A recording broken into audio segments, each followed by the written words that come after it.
Hi, everyone. Thank you for attending our first online event in the Books for a Better World series. I'm Stephanie Rojas, the publicist at Georgetown University Press. We're excited to welcome Georgetown's School of Foreign Service professor Anthony Clark Arend to talk about the future of the international order. He will be talking with Georgetown University Press director Al Bertrand, and the Q&A will be moderated by Shannon O'Reilly, our digital publishing and rights manager. Feel free to send in your questions during the talk and we'll get to them at the end. You can also use the Q&A function if you experience any technical difficulties. We ask that you please refrain from using the chat function. After the event, there will be a brief survey and a recording will be made available by the end of the day tomorrow. Thank you again for joining us today. Let's get started. Hi, thank you, Stephanie. Hi, I'm Al Bertrand, director at Georgetown University Press, and I'd like to welcome you to the first in an ongoing series of live stream events, Books for a Better World. We're delighted to be co-sponsoring these talks with Georgetown College and the Georgetown University Library. I'm joined today by Professor Tony Arend. Tony is Professor of Government and Foreign Service here at Georgetown University. We would use all our time if we went to Tony's many honors, publications, and his extensive service to Georgetown, but I do want to point out that Tony has won both the Dorothy Brown Award for Teaching from the GU Students Association and the John Carroll Award from the GU Alumni Association. So thank you for being here, Tony. My pleasure, Al. Thank you for doing this. Today, we'll be talking about the future of the international system. And I'll begin by asking Tony a few questions, and then if time permits, Tony will address questions posed through the chat function. So before we start to talk about the future, Tony, I'd like to ask what in your view characterizes the international system today. How would you define the major features of the system from 1989 to the present? Okay, well, I would begin by saying that when we think of the international system, the first thing we need to think about is it is a system of sovereign states. So there are about 200 independent, territorially bound sovereign states in the world. So that's kind of the underlying element of the system. Now, the current structure of this state system was really determined during the end of World War II, both with the Bretton Woods system for international economics and trade, and the United Nations system, which dealt with security, human rights, and a variety of other things. Now, under this structure, it was still a system of great power leadership. The allies that won World War II basically wanted to institutionalize that allied structure in the UN and in subsequent other international organizations that were set up. So the world was meant to be governed by the 5 permanent members of the Security Council: the United States, Great Britain, France, yes, the Soviet Union, and China at the time, which was nationalist China. They set up a system where they had basically conceived that they had won World War II through this effective alliance. If we can just institutionalize this alliance, we'll keep it going. Now, that system started off, but then it pretty much fell apart with the Cold War. And so from about 1948, 49 until 89, the world was divided. You still had a system of states, but you had 2 competing camps. You effectively had the United States and its allies, the Soviet Union and its allies, the developing world trying to figure out what was going on. When the wall fell and the Cold War came to an end, there should have been a reckoning. There should have been some kind of reconceptualization of the international system. We saw that after World War I. We saw that after World War II. We did not see that in 1989. Rather, we saw the existing institutions, whether the United Nations or NATO or other structures, simply continuing through inertia.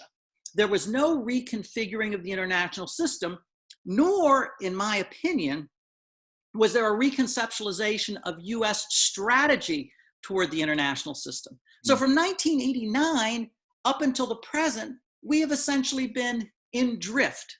No American strategy toward understanding the international system, and no reckoning of how international institutions need to be adapted.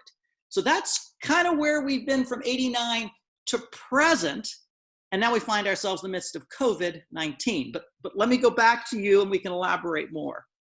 Okay, thank you.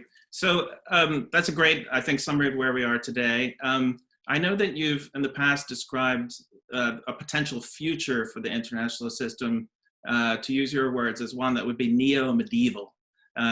What do you mean by that? Can you tell us a little bit more about that? Sure. And this is a concept that was originally articulated by the late British scholar Hedley Bull. In 1977, he wrote a book called The Anarchical Society.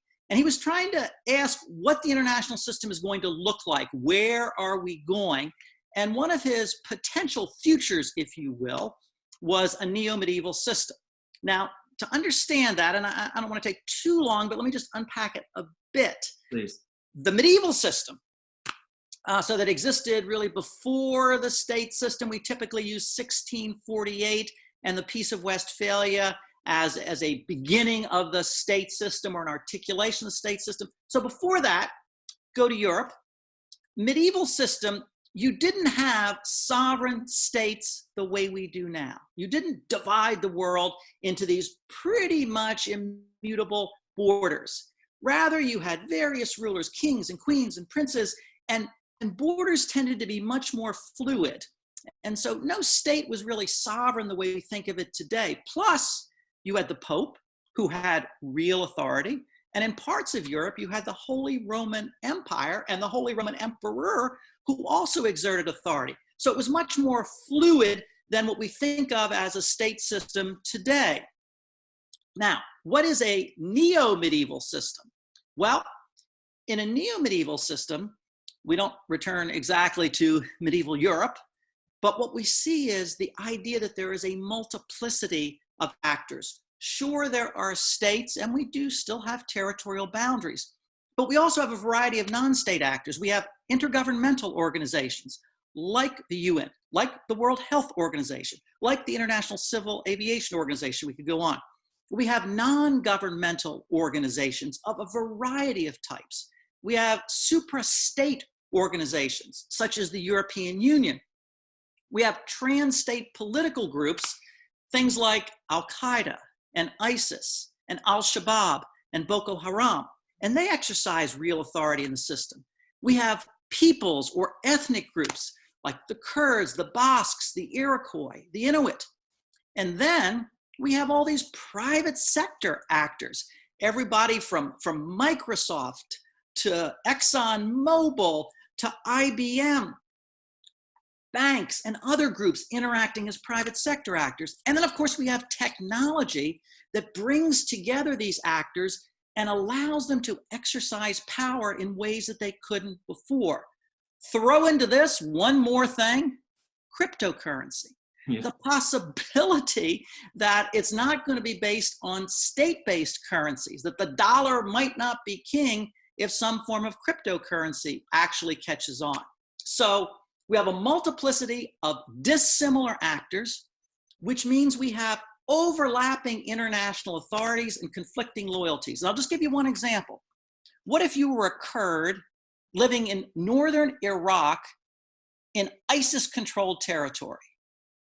Who's your boss? Who are you loyal to? Well, you're a Kurd, so you have a loyalty to that ethnic group, to that people. You're in Iraq, which is your state, yet ISIS is in control of the area. And we could go all over the world and find similar kinds of conflicting loyalties and international authorities. So the suggestion from Bull in 1977 was that the world might become this way. In 1999, I did a book called Legal Rules in International Society, where I said, I think we're moving in that direction. Then a few years ago, Mark Lagon and I did a book for Georgetown University Press, Human Dignity in the Future of Global Institutions. And our conclusion was, we're there now. We're in this neo-medieval world with all this multiplicity of actors, with these overlapping international authorities and conflicting loyalties. It's a mess. But I think that's where the international system is now, and it's something that we need to take account of. Yeah, no, thank you, Tony. And do you feel you're seeing this play out in the current pandemic? So if we think about some of the leading players, the people we're paying attention to every evening, you know, it's Andrew Cuomo, the head of a state in the sense of a U.S. region. It's Bill Gates, maybe.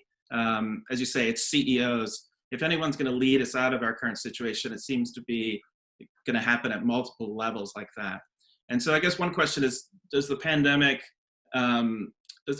just continue the trends that you're describing and intensify them, or does it kind of like a billiard ball kind of knocking into the system you described, is it going to send it off in another direction? So I think that's a perfect question, because that's, I think, a very good example. The inability of the traditional state actors to deal with COVID-19 is a good example of how this neo-medieval system is starting to develop and how the crisis is intensifying. And you mentioned a couple things very, very importantly. So first of all, what you would expect to see is leadership through intergovernmental organizations where states are exercising the primary authority. You would expect to see the US convening international bodies and playing a role as a leader. You're not actually seeing that. What you are seeing is people like Bill Gates, a variety of other people, Bloomberg, people who are CEOs, private sector entities engaging. You're seeing non-governmental organizations, everything from Médecins Sans Frontières to CARE International to Jesuit Volunteer Corps, all sorts of groups like that engaging. And this perhaps is most pointed in the United States. Everybody's tuning in to Andrew Cuomo's daily briefing.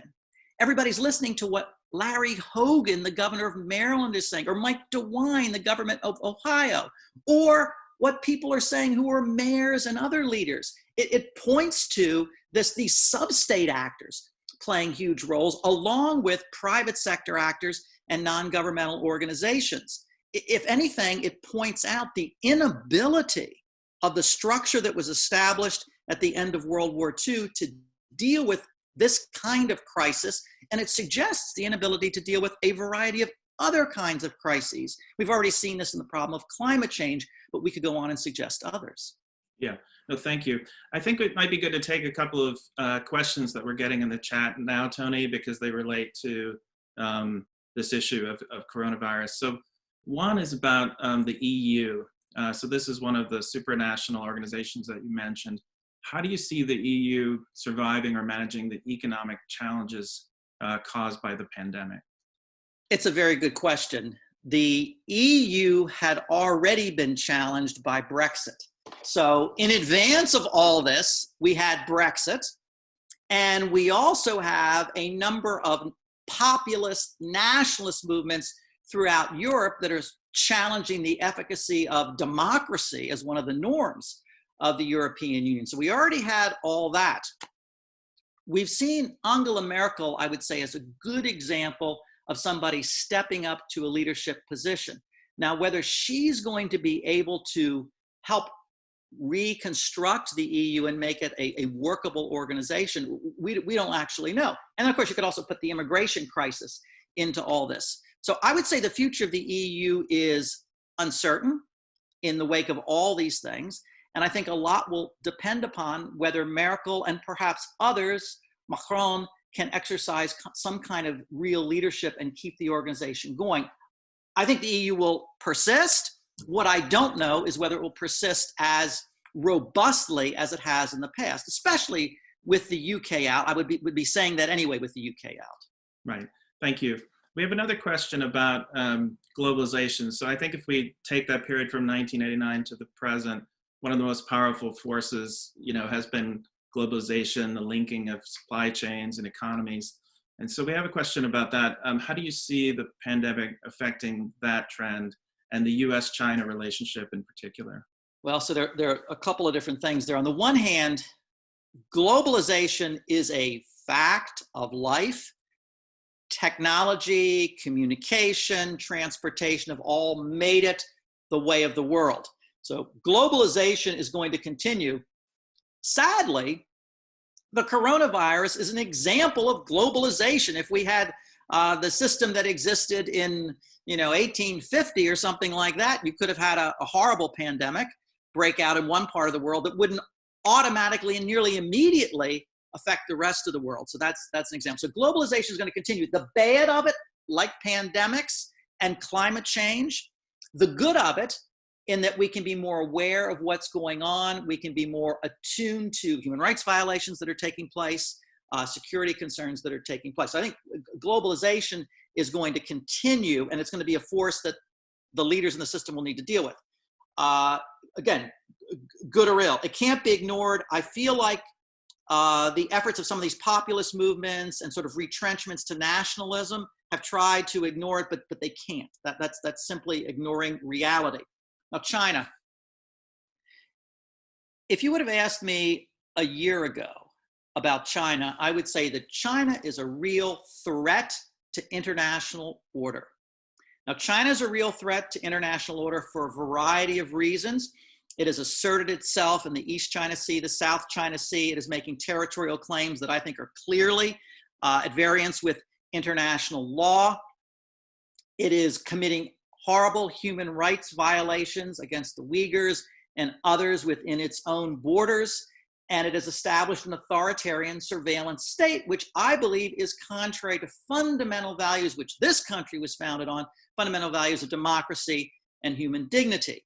Moreover, in the Belt and Road Initiative, China was trying to move into other parts of the world and assert itself. So if you would ask me a year ago, I would say China is a threat to democracy and human dignity.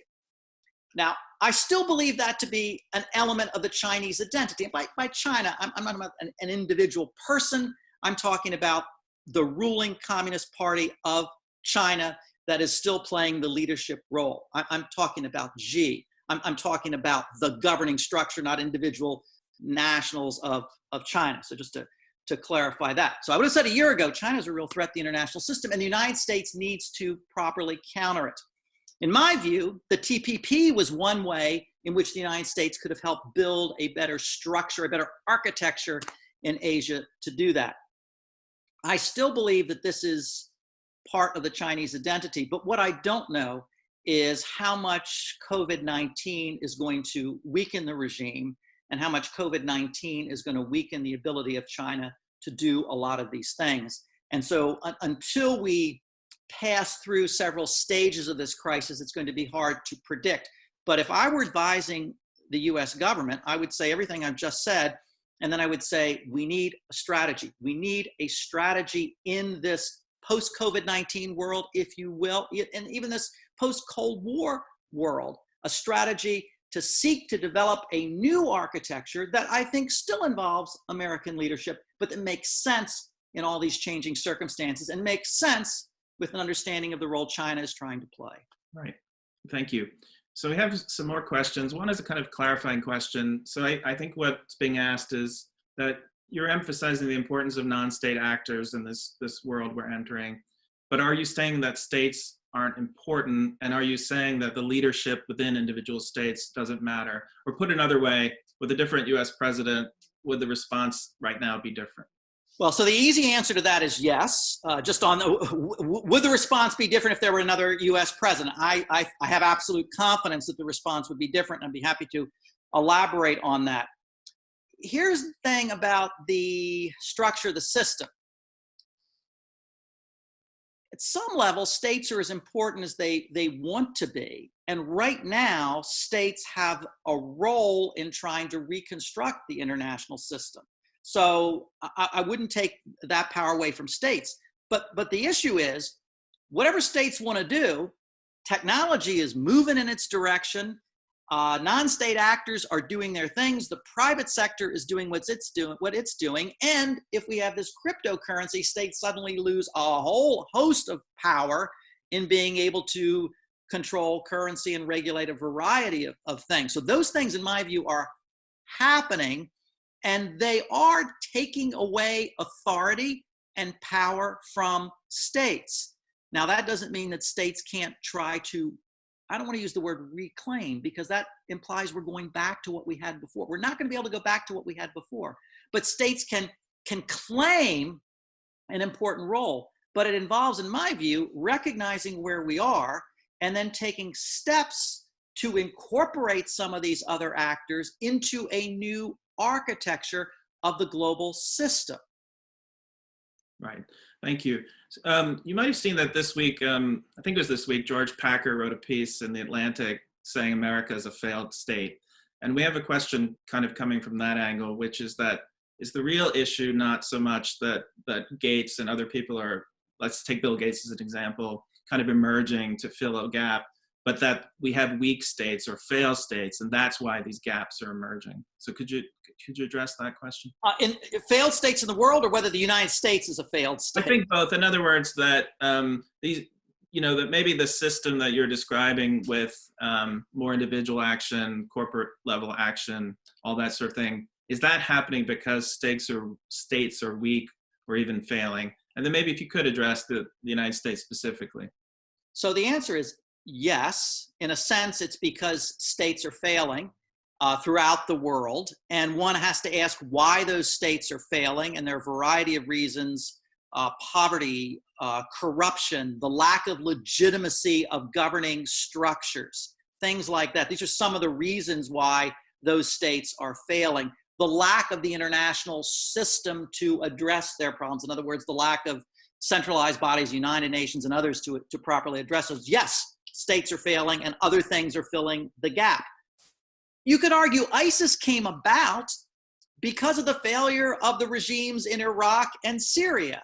I mean, not that there wouldn't have been a group, but if you had stronger states, legitimate states, you might not have had ISIS coming about. So yes, that would be a reason why we are seeing failed states. And you could go back and say, it's because there was not enough foresight on the part of the leaders of the international system, whether it's the United States and others, or organizations that are represented in the United Nations, to address those problems, just kind of let them fester. But for whatever reason, yes, you see failed states, and then you see these other actors coming in, some of them benign, like I'll say Bill Gates is benign, some of them not benign, like ISIS or Al-Shabaab or Boko Haram. Now, is the United States a failed state? And I saw the George Packard article, and I find his work especially well-constructed and really fascinating in his analysis of a variety of things going on. I wouldn't describe the United States as a failed state. When I think historically of a failed state, I think of something like a Syria or a Somalia. We're not there yet. And I think, well, who knows what the pandemic will bring, but I think we've got a long way to go before we would call ourselves a failed state. But I would say the United States is failing. We're failing to exert any kind of centralized leadership on the part of our national government. And we're failing to exercise leadership globally. That to me is pretty clear.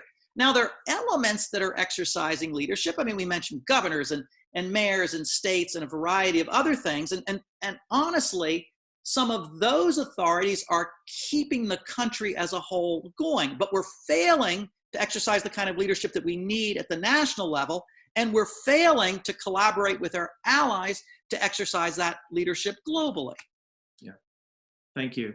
I want to switch tack a little bit and ask a question about values. It strikes me that world leaders, not only our leader, but others, talk about values and human rights less than they once did. Do you think that's the case? And do you think the pandemic will accentuate that kind of process?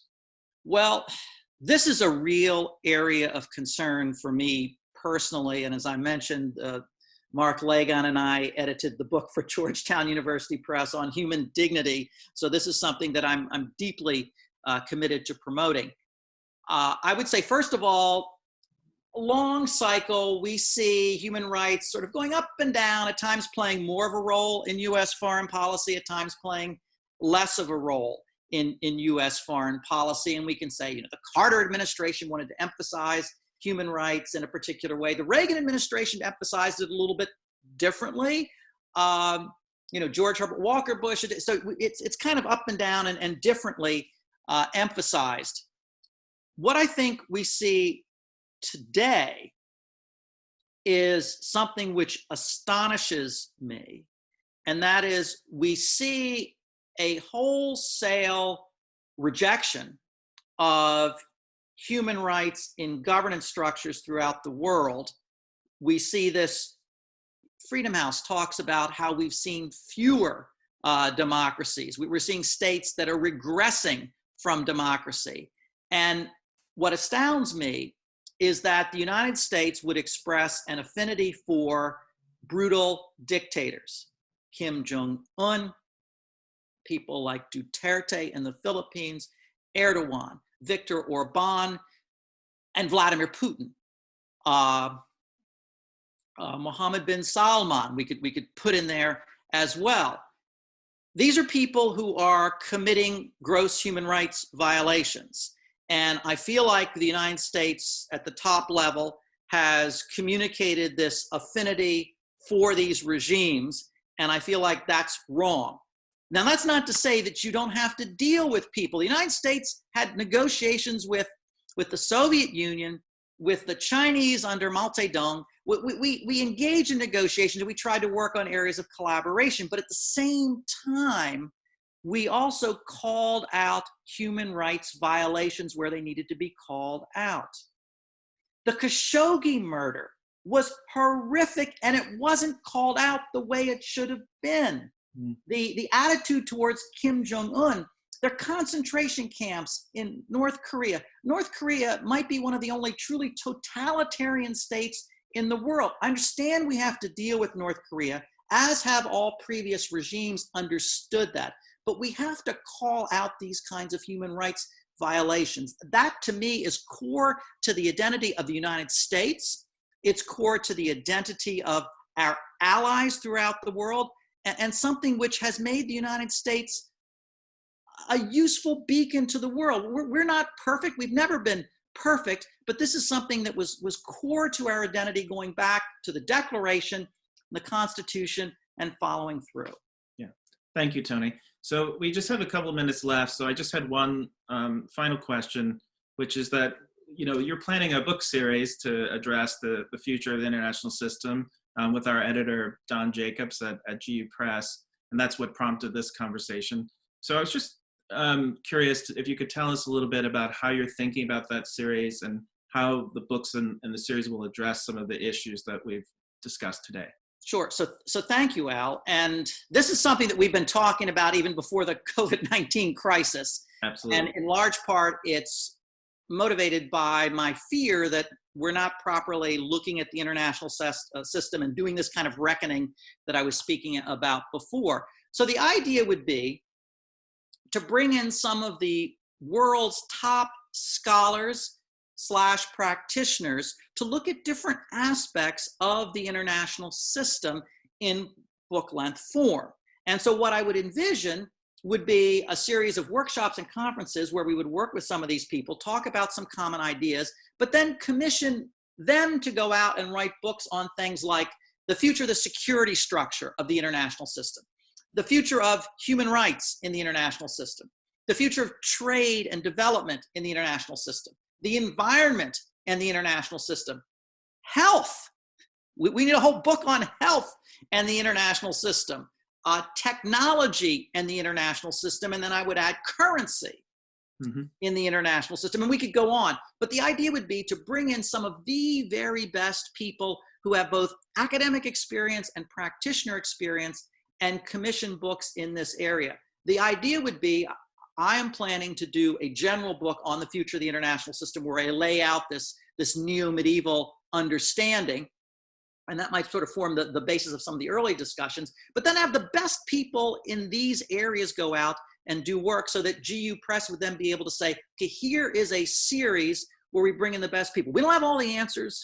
we don't know exactly what's going to happen, but here's some useful food for thought that will get scholars, practitioners, citizens, and others thinking about how we need to reconstruct in our minds where the world is going and how we need to seek to make the world a better place with all these unanticipated challenges that are going to be confronting us over the next 30, 40, 50, 100 years. Absolutely. Important work. So thank you, Tony. We're coming to the end of our time, but I want to thank you for this really fascinating discussion. Thank you, Al. I'd like to thank my colleagues, Stephanie Rojas, Shannon O'Reilly, and Virginia Bryant, who did all the hard work to make this possible today. And then just to invite you to join us next week when we're going to be talking to David Hollenbach, who's professor in the School of Foreign Service, who's going to be talking about what just treatment of migrants would look like in the age of pandemic. So thank you for joining us. And as Stephanie said at the beginning, if you could complete the survey that we'll send you, that'd be really helpful, as this is the first of what we hope will be an ongoing series of events each Thursday at noon. So thank you very much for joining us. Take care, everyone. Stay safe and healthy. And thanks again. Bye-bye. Thank you, guys.